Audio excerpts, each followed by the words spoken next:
Tonight, President Obama's blaming everybody but himself for his failed legacy. The ability of Republican leaders to rile up their base, helped along by folks like Rush Limbaugh.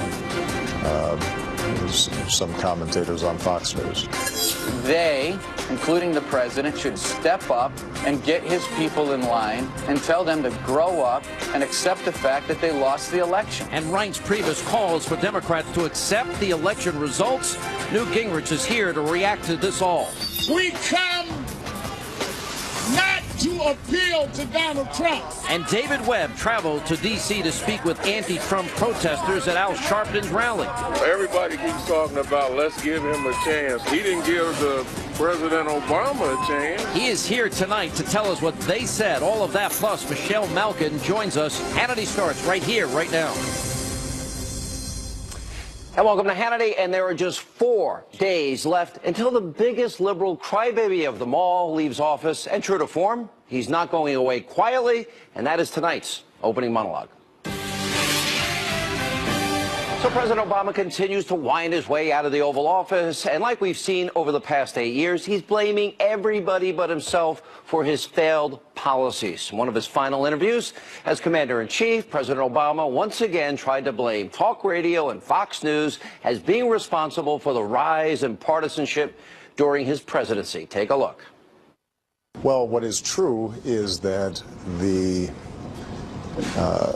ability of Republican leaders to rile up their base, helped along by folks like Rush Limbaugh, some commentators on Fox News, I think created an environment in which Republican voters would punish Republicans for cooperating with me. That hothouse of back and forth argument and really sharp partisanship, I think has been harmful to the country. President Crybaby blaming everyone else for the divide in the country. Well, it makes for a good talking point, but it's not the truth. Now, he can try to claim the mantle of civility, just like he attempted to do in his farewell address last week, but the facts say otherwise. Now, President Obama's been leading the way when it comes to divisive rhetoric. You want to remember a few of these instances, some of the things, just a few of them that he said over the many years. Take a look. So it's not surprising then that they get bitter. They claim to guns or religion or antipathy towards people who aren't like them. I need you to go out and talk to your friends and talk to your neighbors. I want you to talk to them whether they're independent or whether they are Republican. I want you to argue with them and get in their face. We got to have middle-class families up in front. We can't, we don't mind the Republicans joining us. They can come for the ride, but they got to sit in back. And then you got their plan, which is let's have dirtier air, dirtier water, less people with health insurance. This congressional Republican budget is something different altogether. It is a Trojan horse. Disguised as deficit reduction plans, it is really an attempt to impose a radical vision on our country. It is thinly veiled social Darwinism.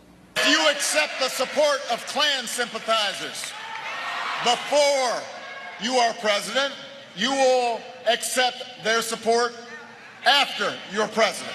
No, there's Mr. Bring Us All Together, Klan sympathizers, and there's more. While running for president in 07 and 08, Obama blamed George W. Bush for all of America's problems. And not surprisingly, once President Obama got into office, he did the same thing for 8 straight years. He never takes responsibility. Here are just a few examples. We're inheriting so many challenges. We knew this was going to take time. Because we've got this big, messy, tough democracy. The previous administration and previous Congresses created an expensive new drug program, passed massive tax cuts for the wealthy, and funded 2 wars without paying for any of it. If we had taken office during ordinary times, we would have started bringing down these deficits immediately. These are far from the best of times. By any measure, my administration inherited a fiscal disaster. Blame Bush, blame Bush. It's still going on. Now, the Bush blame game became so pathetic. I like to try and explain it, well, this way. If President Obama gets stung by a bee, if the dog bites, if the bee stings, if he's feeling sad, he blames George W. Bush. He has a hangover for drinking too much, he blames George W. Bush and Jack Daniels.